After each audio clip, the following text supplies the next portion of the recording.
एक छोटे से गांव में घास फूस भरे हरे भरे पहाड़ियों और जादुई जंगलों के बीच एक छोटी सी लड़की लिली रहती थी। वह एक बहुत खुशमिजाज लड़की थी और हमेशा हैरी पॉटर की कहानियों में खो जाया करती थी।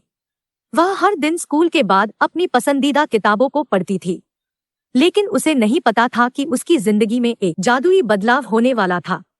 एक दिन छत पर खेलते हुए लिली ने एक पुरानी धूल भरी कलम देखी।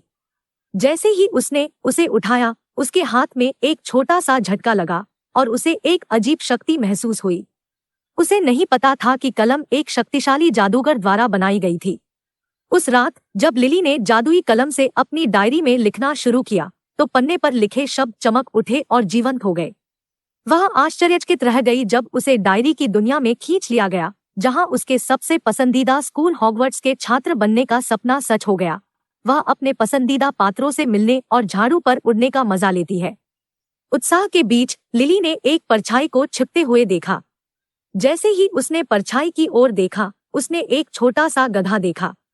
दयालु और सहानुभूति से लिली ने गधे की देखभाल की और वह परछाई एक इंसान के रूप में बदल गई, जो कि कई समय पहले गुम हो गया था। वह सालों से भूल गए एक वफादार जादूगर की आत्मा थी। लिली और आत्मा ने जादुई डायरी से आत्मा को मुक्त करने के लिए एक यात्रा शुरू की। उन्होंने धूल भरी किताबों और पांडुलिपियों में खोज की, भूले हुए जादू से भरी मंत्र और जादुई शक्तियां खोजी। रास्ते में उन्हें कई चुनौतियों का सामना करना पड़ा, जो इनके साहस और दोस्ती की परीक्षा लेती थी। जब वे साथ यात्रा करते रहे, तो लिली ने अनुभव किया कि जादुई कलम उसके लेखन में उसकी भावनाओं को डालने से शक्तिशाली होती है। उसने खुशी, संघर्ष और सहानुभूति की अपनी भावनाओं का उपयोग किया, जिससे उसने न केवल आत्मा को शांति प्रदान की बल्कि जादुई कलम की असली क्षमता को भी खोज लिया।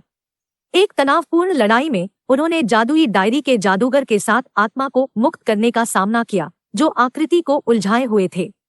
उनके नए जादुई डायरी के जादू के साथ उन्होंने उसे पराजित किया और आत्मा को मुक्त कर दिया। उनकी बहादुरी के लिए जादूगर ने लिली को एक विशेष मंत्र दिया, जिससे उसे याद रखने की शक्ति मिली। असली दुनिया में वापस आते हुए लिली ने अनुभव किया कि उसकी भावनाएं उसके जीवन को कैसे प्रभावित कर सकती हैं। उसने अपनी भावनाओं को सकारात्मक कार्यों में बदलना शुरू किया और वह जहां भी गई, उसने खुशी और दया फैलाई। जादुई यात्रा का अनुभव उसके साथ रहा, जिससे उसे याद आया कि असली जादू हमारे अंदर है और हमारे दूसरों के साथ संबंध है। जादुई कलम हमें यह सिखाती है कि भावनाएं एक शक्तिशाली ताकत है, जो हमारी वास्तविकता को आकार देती है। हम अपनी भावनाओं को स्वीकार करके और उन्हें सकारात्मक कार्यों में बदलकर जिंदगी में जादू ला सकते हैं और दुनिया में सकारात्मक बदलाव ला सकते हैं।